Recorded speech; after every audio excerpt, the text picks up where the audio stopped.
Assalamualaikum warahmatullahi wabarakatuh. Salam Malaysia Madani, salam pendidikan bermutu, insan terdidik negara sejahtera, salam PPD petaling utama memacu aspirasi pendidikan berkualiti. Hello Vodcast, hai Wasilah Minda.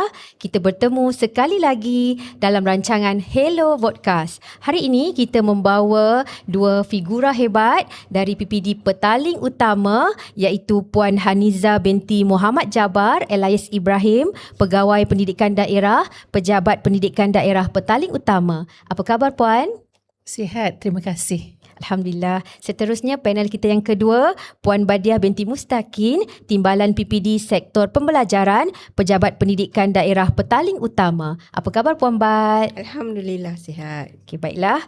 Baiklah penonton sekalian, dalam segmen ini kita akan melihat dengan lebih dekat bagaimana rancangan pendidikan Malaysia 2026-2035 diterjemahkan pada peringkat akar umbi.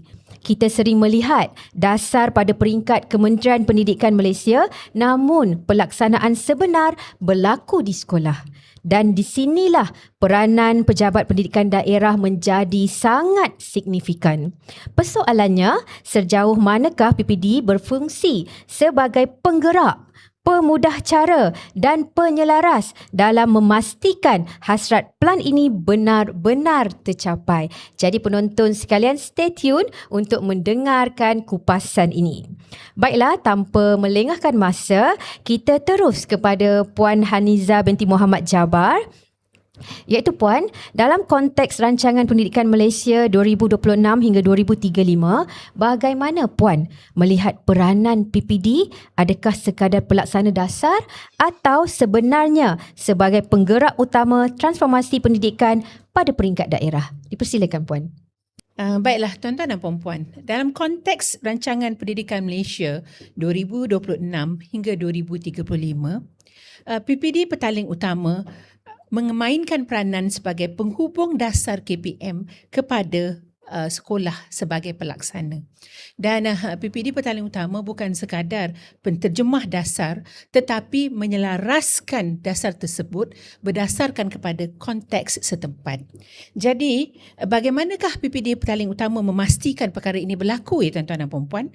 Kami mesti memastikan pihak sekolah memahami akan hala tuju KPM dan melaksanakan pelaksanaan itu mengikut konteks sekolah masing-masing.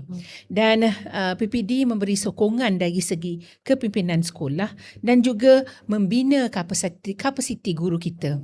Jadi tuan-tuan dan puan-puan, PPD bukan sahaja sebagai middle leadership layer, tetapi kami juga menyampaikan arahan dan mentafsir, menyesuaikan dan mempercepatkan pelaksanaan. Dalam erti kata lain, PPD bukan sekadar pelaksana dasar tetapi penggerak utama transformasi pada peringkat daerah, dan peranan kami tuan-tuan dan puan-puan adalah untuk memastikan setiap dasar difahami, disesuaikan dengan konteks sekolah dan dilaksanakan secara berkesan agar memberikan impak yang berkesan kepada semua murid.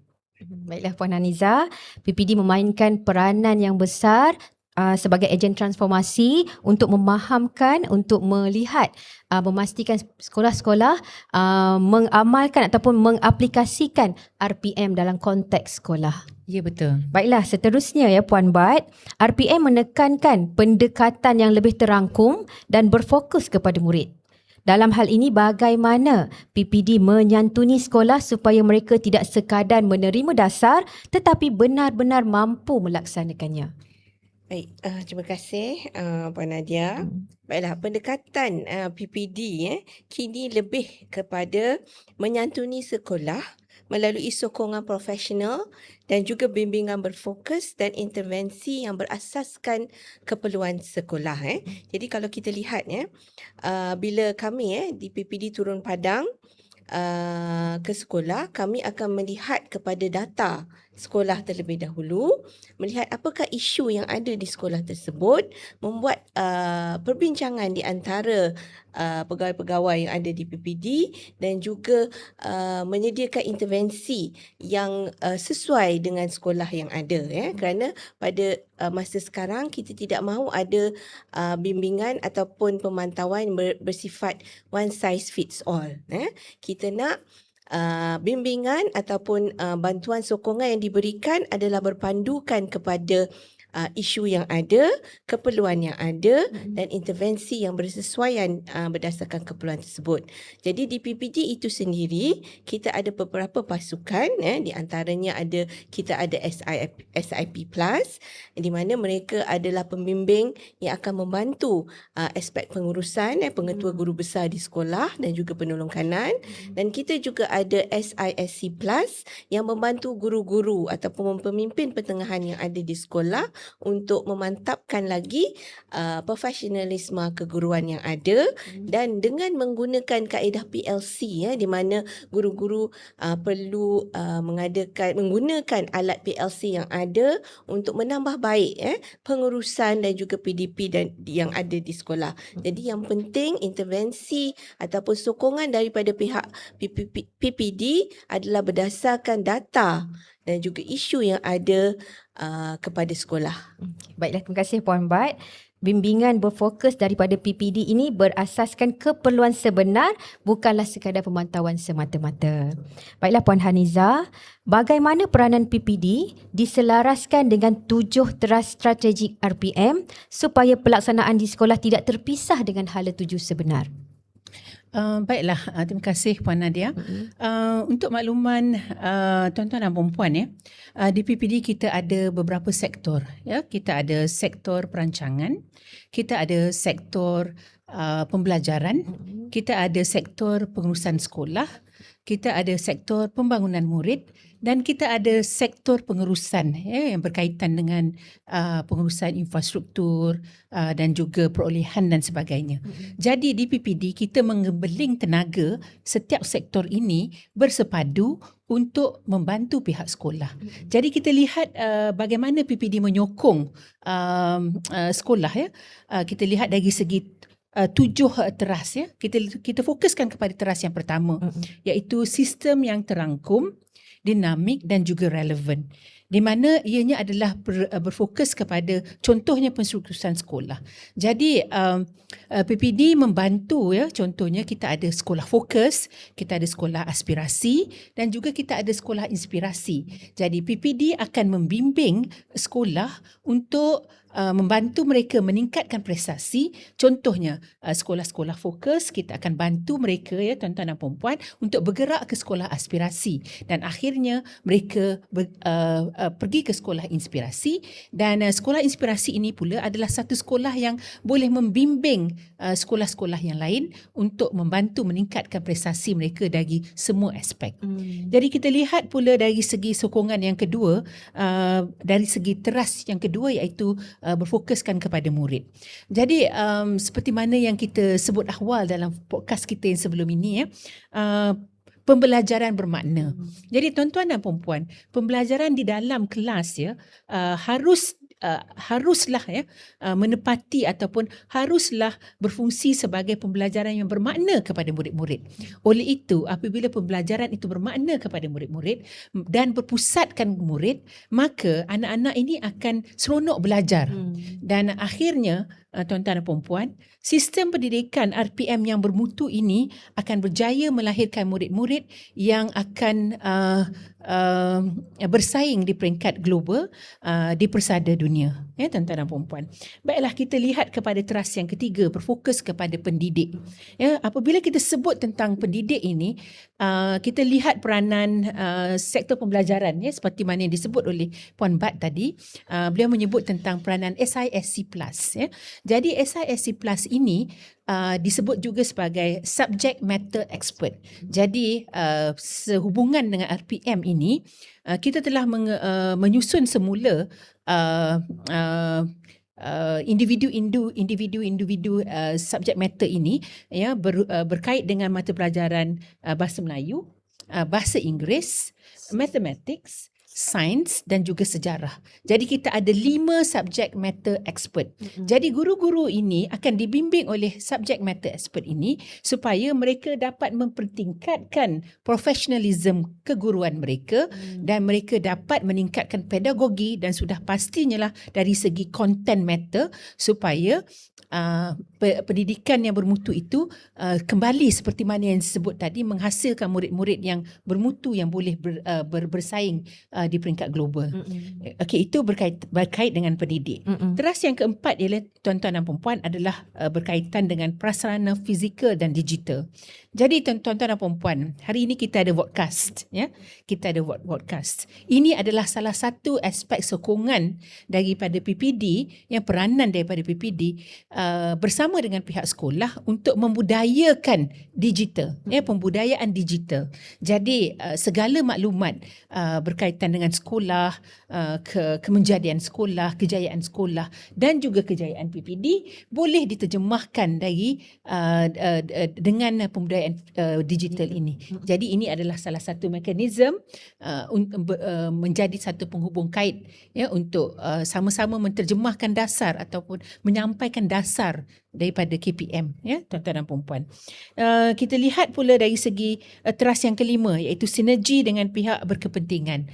Tuan-tuan dan puan-puan, PPD dan juga sekolah tidak boleh berdiri sendiri. Kita mesti ada jalinan dan jaringan. Ya, jalinan dan jaringan ini akan membantu dari segi contohnya aspek prasarana maupun kewangan, ya, bantuan dari segi dana. Ya, kalau di negeri Selangor ini kita seringkali mendapat bantuan daripada Menteri Besar MBI Corporation. Jadi terima kasih kepada MBI Corporation, ya. Dan kita lihat sendiri bahawa dengan bantuan daripada MBI ini, ya, contohnya kita ada PTRS kita, ya, dan akhirnya kita telah berjaya meningkatkan prestasi SPM di negeri Selangor. Ya, itu salah satu yang disebutkan sebagai hubungan komuniti. Sinergi itu tuan-tuan dan puan-puan. Jadi saya percaya PPD dan juga sekolah mempunyai jalinan jaringan mereka yang tersendiri. Ya. Jadi seterusnya kita lihat dari segi teras yang keenam, pembudayaan kemampanan. Ya, tadi tuan-tuan dan puan-puan, bila kita sebut tentang kemampanan ini, kita melihat akan sistem pendidikan kita sendiri. Ya, sistem pendidikan kita ini mesti mampan, mesti mampu bertahan dengan segala keperluan semasa. Jadi itu yang kita maksudkan sebagai kemampanan, ya. Dan akhirnya sistem pendidikan yang mampan ini akan melahirkan, ya, tuan-tuan dan puan-puan, anak-anak tuan-tuan puan-puan yang berjaya, yang mampan, yang sekali lagi boleh berdaya saing di semasa mereka di peringkat pembelajaran tinggi dan juga di dalam dunia pekerjaan. Ya, dan akhir sekali kita lihat dari segi teras yang ketujuh, iaitu tabir urus dan sistem penyampaian. Ya.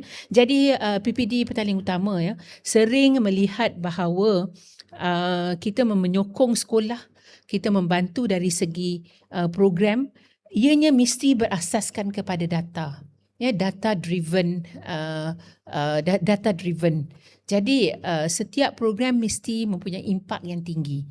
Jadi tuan-tuan dan puan-puan, jadi PPD Petaling Utama sentiasa melihat takbir urus ini, sistem penyampaian ini yang boleh membantu, ya, sekolah untuk meningkatkan lagi prestasi dan juga mutu pembelajaran di dalam kelas dan juga meningkatkan profesionalism guru itu. Ya. Jadi dengan orang kata secara mendalam itu tadi, secara ringkasnya lah, ya, mungkin saya boleh berikan dalam ayat yang ringkas, ya. PPD memastikan setiap teras strategik tidak dilihat secara terpisah. Jadi saya sebut tadi tentang sektor-sektor di PPD, semua pihak memainkan peranan masing-masing, semua pihak menggunakan data untuk menyelesaikan sesuatu isu dan semua pihak melihat akan apakah, ya, cara untuk menterjemahkan, ya, secara menyeluruh aspek pengurusan ini supaya amalan yang terbaik itu akan dapat diterjemahkan di peringkat sekolah. Terima kasih Puan Haliza atas penerangan yang sangat jelas berkaitan dengan tujuh teras strategik. RPM ini. Baiklah, kita beralih kepada Puan Bat. Puan Bat, berkaitan dengan soalan realiti semasa, cabaran dan kekangan. Dalam usaha merealisasikan RPM ini, apakah cabaran dan kekangan sebenar yang dihadapi oleh PPD Petaling Utama? Baiklah, bila kita berkata tentang satu perubahan, ia akan datang dengan cabaran dan persepsi oleh semua orang lah. Jadi untuk daerah Petaling Utama, cabaran yang mungkin terbesar dan kritikal yang kita hadapi adalah berkenaan dengan mindset guru-guru tersebut lah. Guru-guru yang ada. Mereka harus bersikap lebih terbuka untuk menerima perubahan yang baru yang ada di dalam RPM. Sudah tentu. Tapi kita ada juga cabaran-cabaran lain yang kita hadapi, mungkin dari segi prasarana fizikal dan sebagainya, dari segi kekurangan guru mungkin, dan juga dari segi sumber.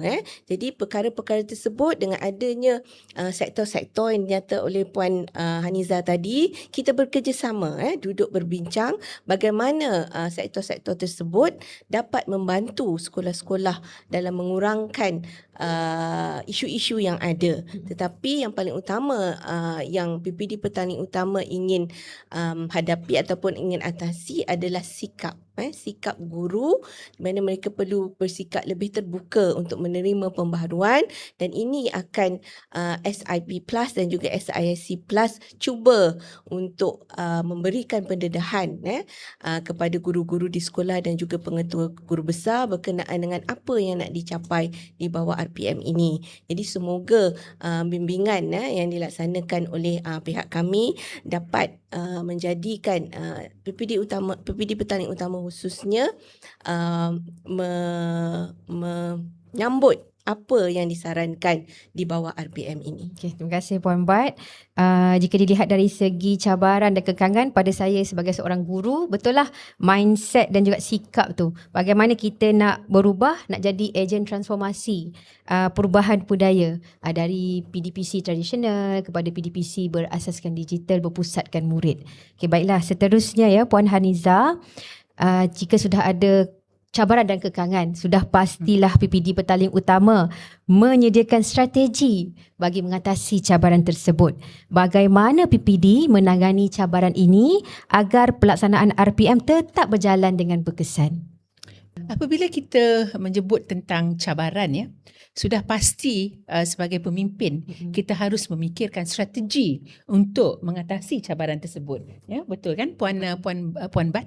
Jadi saya telah menerangkan secara terperinci sebentar tadi tentang intervensi berfokus. Jadi tuan-tuan dan puan-puan, bila kita melihat sesuatu masalah ataupun isu, kita harus cuba mengatasi isu tersebut dengan mengadakan satu intervensi yang berfokus.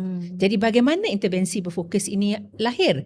Ianya harus dilihat dari segi penggunaan data. Jadi isu mesti diselesaikan berdasarkan dengan data ataupun evidence based. Ya.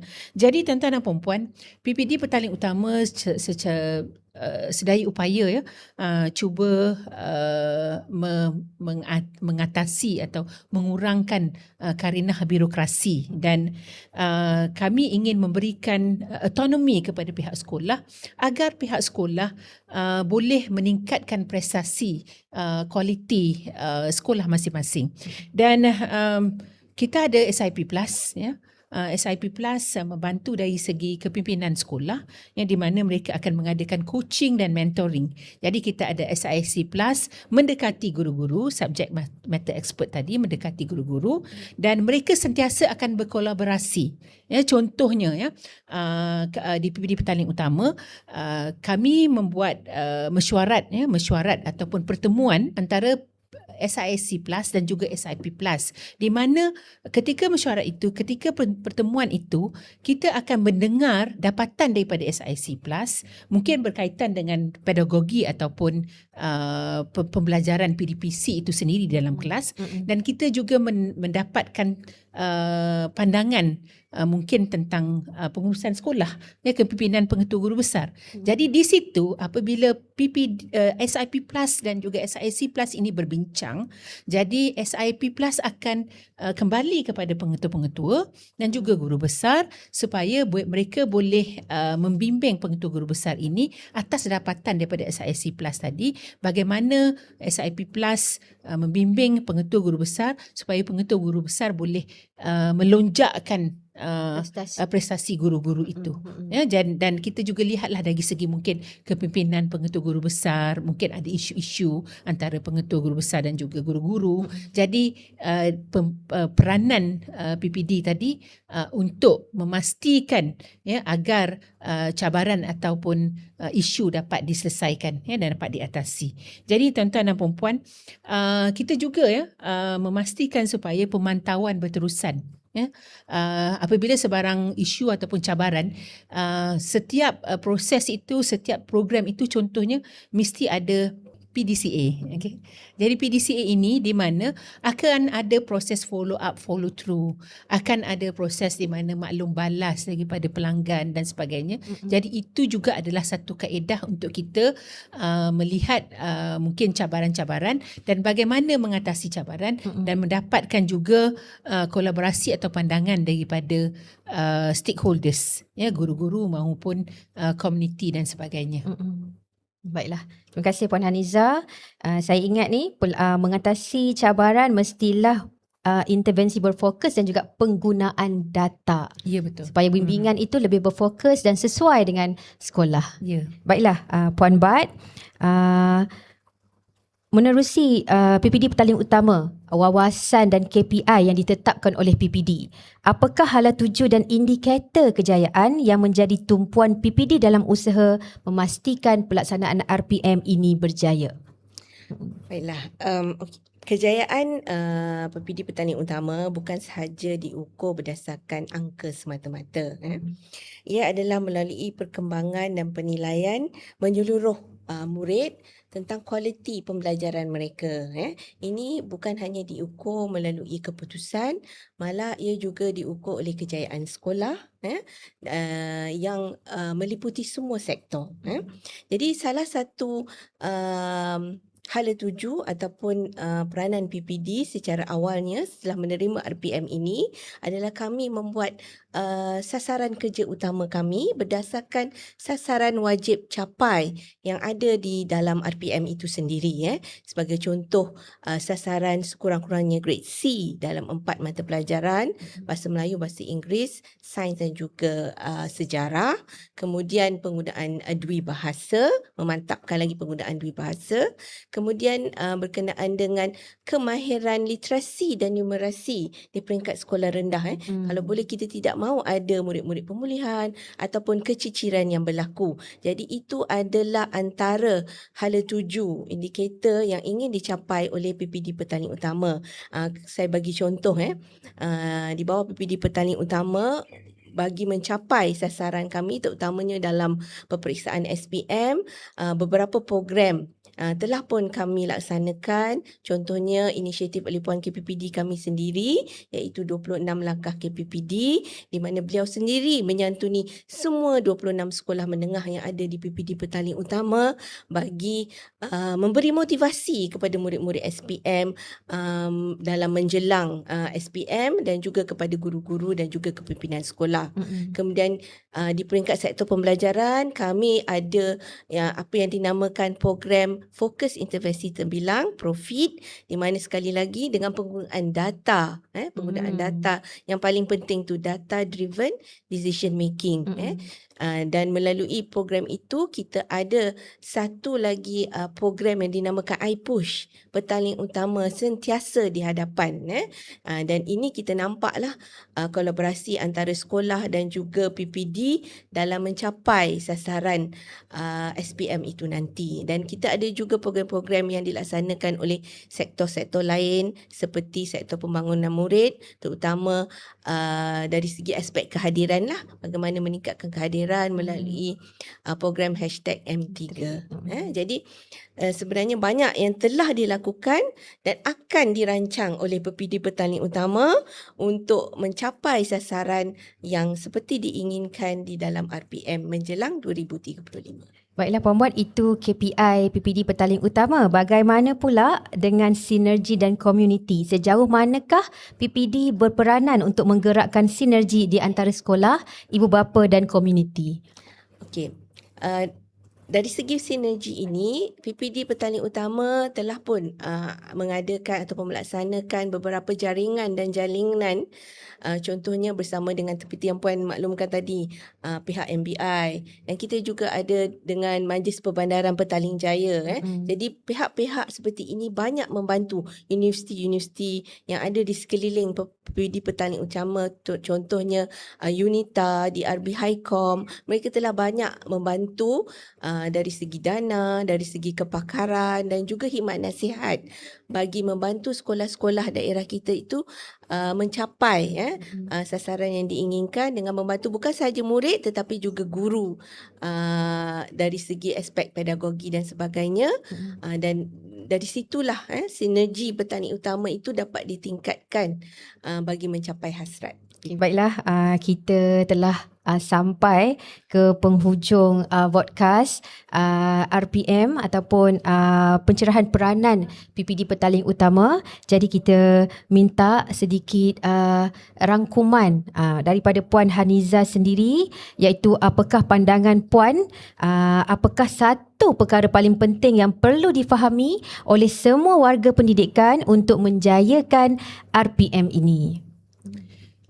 Baiklah tuan-tuan dan puan-puan ya.